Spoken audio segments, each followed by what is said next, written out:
like to fly in space? Oh, good. How many of you like to sit on top of millions of pounds of explosives? Controlled by millions of parts, each one coming from the lowest cost government supplier.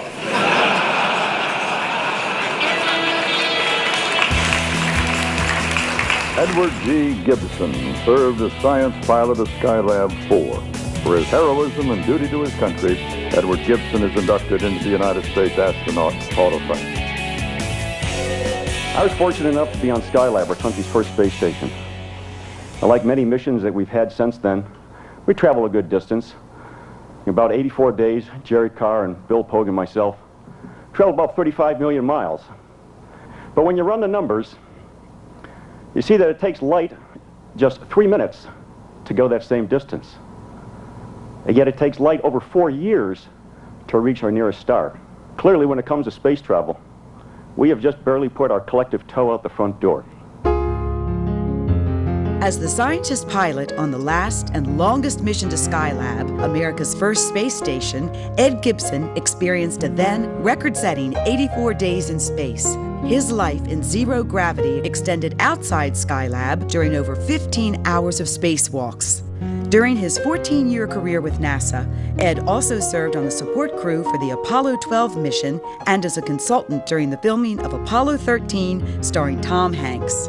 And in 1974, he was presented NASA's Distinguished Service Medal by President Richard Nixon. After his NASA career, Ed excelled in program management and marketing and recently retired from a top-ranked Fortune 500 research and engineering firm. I think it's necessary to add one fact to the very generous and introduction and description of my illustrious academic career. I was president of my first grade class 2 years in a row.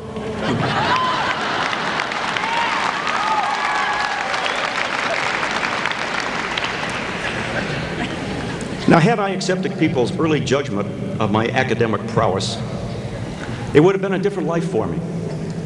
And so it is for all of us. The prime requirement for success is to have enough self-confidence to be persistent, to never, never, never, never give up. It's that dedication and persistence that made the early space program so successful. Ed Gibson illustrates the qualities of a good leader with personal stories of that never give up attitude. Well, what the heck do these guys have to do with spaceflight? The guy in the center could be a very competent accountant. The tall gentleman to the right, he looks a little uncomfortable in a shirt and tie. In truth, both these gentlemen were essential to spaceflight. Both were exceptional overachievers and personified two vital, yet instinctive traits of leadership: vision and courage. The courage to turn their own visions into reality.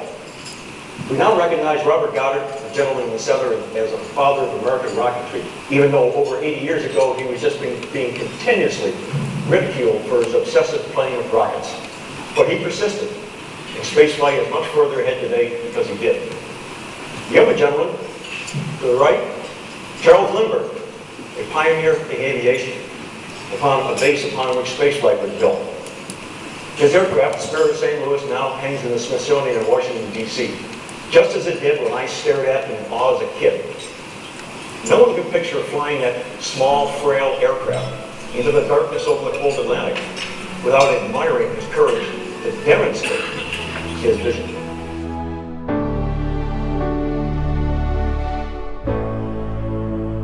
Well, the harder we work, the more efficient and confident you become. Soon you become to think of your space station up there as just your average 3-bedroom home. It's so stable and it's so secure. In fact, you really don't think you're going to be flying at all. It doesn't feel that way, and you don't notice the difference between flying and being in a space station until you finally leave it.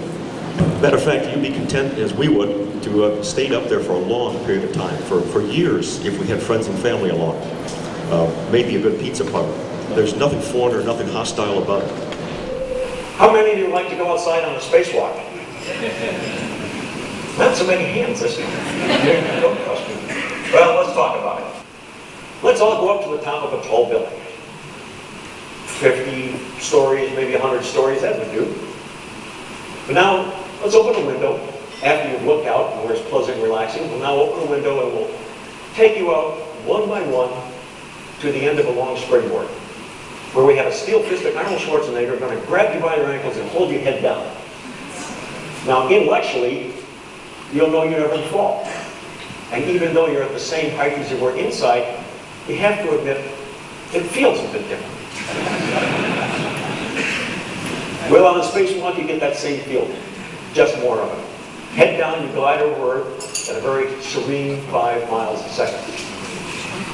And the laws of Sir Isaac Newton give you full intellectual confidence that you're up there to stay. But when you move away from the station and look down at Earth, 300 miles below, and feel or see nothing else around you, this little whisper seeps out in the back of your mind. Suppose that Newton guy was just a little bit wrong. Whether addressing 80,000 cheering football fans during a San Francisco 49ers halftime show, delivering a speech to a standing room-only audience of 3,000 in Rochester, New York's Eastman Theater, leading a discussion with 1,100 members of the Explorers Club in New York City, or motivating 2,500 University of Texas Medical College graduates during a commencement address, Ed has enthralled hundreds of diverse audiences. Ed Gibson's programs include leadership, management, and the great adventure of spaceflight. To learn more about Ed and secure his unique blend of humor and insights for your next event, please refer to the information that accompanies this video.